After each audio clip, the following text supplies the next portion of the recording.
ಒಂದು ಸುಂದರ ಹಳ್ಳಿಯಲ್ಲಿ ಮೀರಾ ಎಂಬ 8 ವರ್ಷದ ಚಿಕ್ಕ ಹುಡುಗಿ ವಾಸಿಸುತ್ತಿದ್ದಳು. ಅವಳು ಎಲ್ಲರಿಗಿಂತ ಸ್ವಲ್ಪ ವಿಭಿನ್ನ. ಯಾಕೆಂದ್ರೆ ಅವಳು ಗಾಳಿ, ಮರಗಳು, ಪ್ರಕೃತಿಯ ಜೊತೆ ಮಾತನಾಡುತ್ತಿದ್ದಳು. ಹಳ್ಳಿಯವರು ಅವಳನ್ನು ನೋಡಿ ನಗುತ್ತಿದ್ದರು.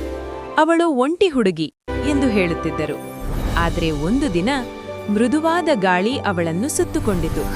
ಅದು ಸಾಮಾನ್ಯ ಗಾಳಿಯಲ್ಲ, ಅದು ಚಿಕ್ಕ ಮಿನುಗುವ ಬೆಳಕಿನ ರೂಪದಲ್ಲಿ ಅವಳ ಮುಂದೆ ಕಾಣಿಸಿಕೊಂಡಿತು. ಮೀರಾ ಆಶ್ಚರ್ಯದಿಂದ ಕೇಳಿದಳು, ನೀನು ನನ್ನ ಸ್ನೇಹಿತನಾ? ಆ ಗಾಳಿ ಸಂತೋಷದಿಂದ ಅವಳ ಸುತ್ತಲೂ ನೃತ್ಯ ಮಾಡಿತು. ಅವರಿಬ್ಬರೂ ಆಟವಾಡಿದರು, ನಗುತ್ತಿದ್ದರು. ಮೀರಾ ಮೊದಲ ಬಾರಿಗೆ ಒಂಟಿಯಾಗಿಲ್ಲ ಎಂದು ಅನುಭವಿಸಿದಳು. ಆದರೆ ಸಮಯ ಕಳೆಯುತ್ತಿತ್ತು. ಸಂಜೆಯಾಗುತ್ತಾ ಆ ಗಾಳಿ ನಿಧಾನವಾಗಿ ಅಳಿದು ಹೋಗತೊಡಗಿತು. ಮೀರಾ ಕಣ್ಣೀರು ಹಾಕುತ್ತಾ ಕೇಳಿದಳು, ನೀನು ನನ್ನನ್ನು ಬಿಟ್ಟು ಹೋಗ್ತೀಯಾ? ಮೃದುವಾದ ಗಾಳಿ ಉತ್ತರಿಸಿತು, ನಾನು ಹೋಗುವುದಿಲ್ಲ.